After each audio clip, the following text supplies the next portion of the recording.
You speak to any old Singaporean, everybody literally know where is Beach Road Camp. My name is Major Retired Ibrahim Bulat, and I came from a family of uniform. My late father used to serve in this place as a camp RSM.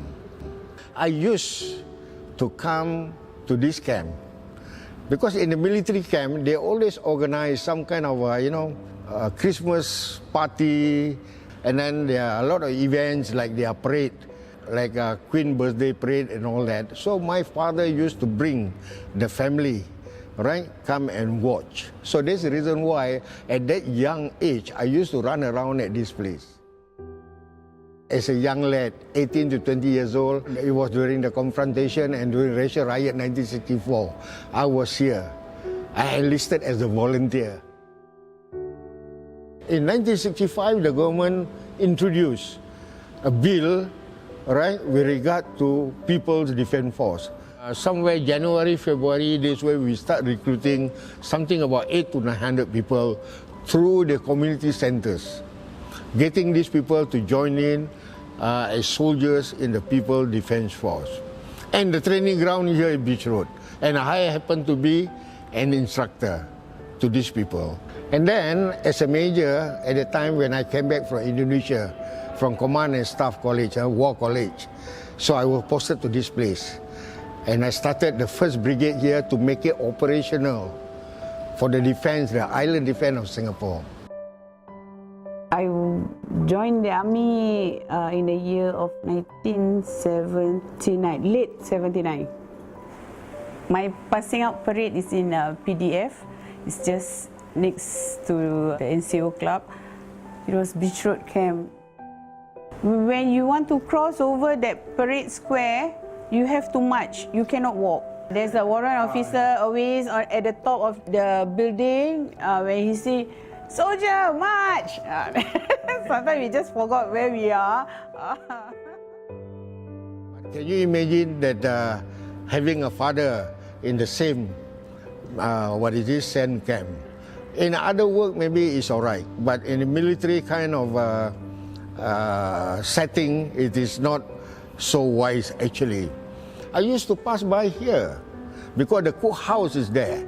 And I remember my father's office was this 2nd floor of this main building. So if I'm moving from one place to another here, he saw me passing this square, the parade square, he would yell. You know? So he would yell at me, "Come on, Private Ibrahim, Punch Maldi," you know, that kind of thing. So I said, "What goodness, this is my father, you know." But so I got to yell back and and respond to him. "Yes, sir." Well, South Beach has a long history because it used to be the longest street in Singapore in the 1950s. At that point in time, the military forces were occupying South Beach, and this being the army camp and NCO club is the place that both the military, the personnel, as well as the civil servant would gather. The sea is just in front of NCO club, and I would say it's the center of the European society in the 1950s. Sergeant and all that, they make use of that for drink and all that, you know. After that, become the safe supermarket. This was introduced by Dr. Goh Keng Swee. That is to help our soldiers and their families.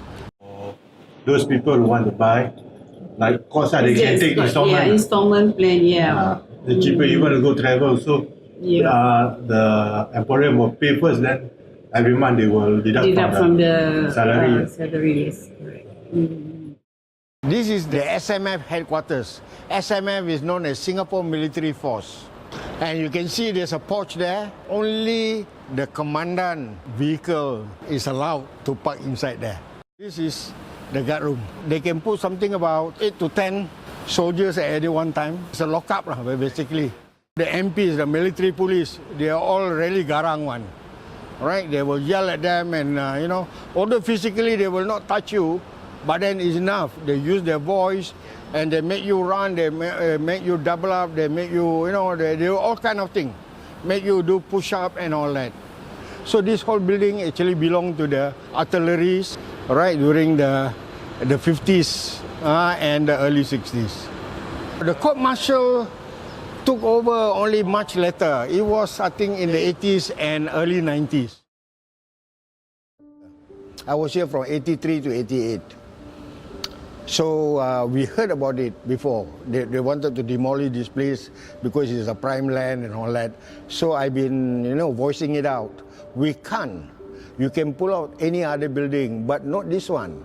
This one got a lot of historical meaning to the people of Singapore. In fact, the Singapore defense started from here. It was under the British. This is one of those first earlier camps. Right? How can you just demolish it just because of, it's a prime land, it's expensive, you want to sell? No. There are certain things we have to preserve history. It's not the money that there are other ways that you can make money. But not historical site, you cannot just demolish it like that. It's no good, is it? There are 4 conservation blocks within South Beach, and these are 3 army camp and 1 NCO club, which are integrated into the new development of the office tower, the Hotel JW Marriott, as well as the residential development. 3 of the conservation block has been used by the hotel. One of the block is being used as the function room as well as the business center. It's linked on level 2 to the main building, which is where the hotel is located. The hotel also uses one of the conservation project for its ballroom, and this ballroom is a very popular ballroom which many weddings are being held there. We have another one, which is the NCO Club, which is now being conserved as well as being renovated to be a upmarket restaurant and bar. It's a very key, important, significant piece of our history, and by conserving this 4 blocks, it gives us a sense of our culture and our heritage. For youngsters, should value the building. So much memory. For us, there's a lot of our memories there. As far as I'm concerned, I think my prayers are answered. Now that the government have decided to preserve this as a heritage, I think this is something most welcome, and I personally feel very, very happy about it. And this, I think, it must be maintained.